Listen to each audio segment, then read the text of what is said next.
Hello guys, welcome back to my YouTube channel. So guys, in this video I'm going to show you how to fix this site can't be reached on Google Chrome in mobile phone. So guys, if you are using any device, iOS device or Android device, and when you have open your Google Chrome and search any website here and facing this type of issue again and again, as you can see. So guys, you can easily fix this problem. So let's get started without wasting any time. Simply, first of all, you have to go back, and guys, after going to back, you need to check your internet connection first. So guys, if you have not connected with Wi-Fi, simply you have to connect it, and if you are using mobile data, you need to make sure that you are connected with 4G or 5G network.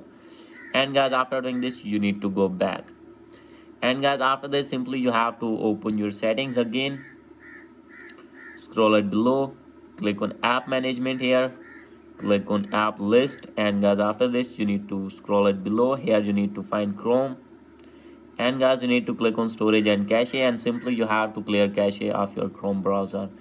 And after this, you need to check for update. Here you need to search Google Chrome. So guys, after searching it, if your app is not updated, simply you need to update it first. And guys, after doing this, you need to go back and open your Chrome browser. So guys, after opening this, you need to click on three dot, and guys, after this, you have to click on history, and you need to clear all the history.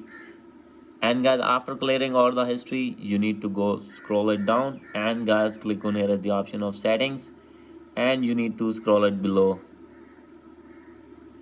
And guys, after this, you have to check that here at the option of site settings, you need to click on this one, and guys, after this, you need to scroll it below. And guys, now you can see here is the option of auto verify. You need to make sure that it is allowed, and protected content, make sure that it is allowed. And after doing this, you have to go back, and guys, after doing all the settings, at last you need to check that if you have connected any VPN, you need to disconnect that VPN. And guys, if not connected any VPN, you need to connect any VPN. And guys, after this, you will be able to access that website easily. So guys, hope you like this video. If you like this video, please do subscribe, comment and share. Thank you.